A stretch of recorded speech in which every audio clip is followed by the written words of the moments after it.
പാരീസിൽ വെച്ച് നടക്കുകയാണ്. നിങ്ങൾ അറിഞ്ഞിട്ടുണ്ടാവും.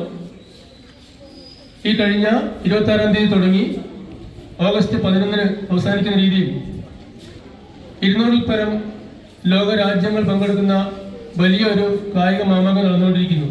എല്ലാ സ്കൂളുകളിലും ഇന്ന് പ്രത്യേക അസംബ്ലി സംഘടിപ്പിക്കുന്നു. ലോകരാജ്യങ്ങൾ തമ്മിലുള്ള സ്നേഹവും സാഹോദര്യവും വളർത്തിയെടുക്കുക എന്നതുകൂടി ഒളിമ്പിക്സിന്റെ ലക്ഷ്യമാണ്.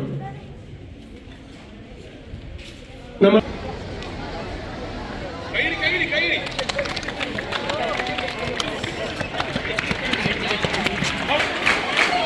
പ്രിയമുള്ളവരെ, നമ്മുടെ ഒളിമ്പിക്സുമായി ബന്ധപ്പെട്ട ദീപശിഖ നമ്മുടെ ക്യാമ്പസിലെത്തിയിരിക്കുകയാണ്.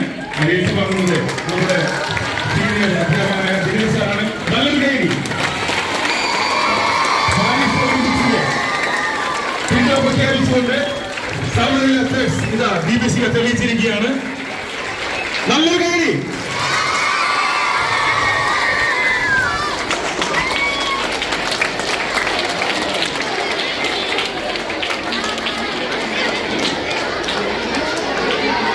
സ്കൂൾ ഒളിമ്പിക്സ് വിളംബര പ്രതിജ്ഞ.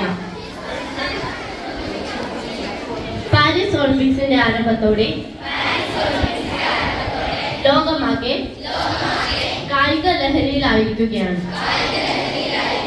ഈ പശ്ചാത്തലത്തിൽ സംസ്ഥാന സ്കൂൾ കായികമേളയെ 4 വർഷത്തിലൊരിക്കൽ ഒളിമ്പിക്സ് മാതൃകയിൽ സംഘടിപ്പിക്കുന്ന പൊതുവിദ്യാഭ്യാസ വകുപ്പിന്റെ നിശ്ചയദാർഢ്യത്തെ അഭിനന്ദിക്കുന്നു. 24,000 കായിക താരങ്ങൾ പങ്കെടുക്കുന്ന ബൃഹത് മേളയാണിത്. ഇത്തവണ സംസ്ഥാന സ്കൂൾ ഒളിമ്പിക്സ് നവംബർ 4 മുതൽ 11 വരെ ലോകത്ത് ഏറ്റവും കൂടുതൽ കൗമാര താരങ്ങൾ പങ്കെടുക്കുന്ന ഈ മേള വൻ വിജയകരമാക്കാനുള്ള പ്രവർത്തനങ്ങളിൽ സംസ്ഥാന സ്കൂൾ ഒളിമ്പിക്സിന്റെ വിജയത്തിനായി കൈമേയ് മറന്ന് പ്രവർത്തിക്കും. സംസ്ഥാന സ്കൂൾ ഒളിമ്പിക്സ് വിളംബര ദീപശിഖയെ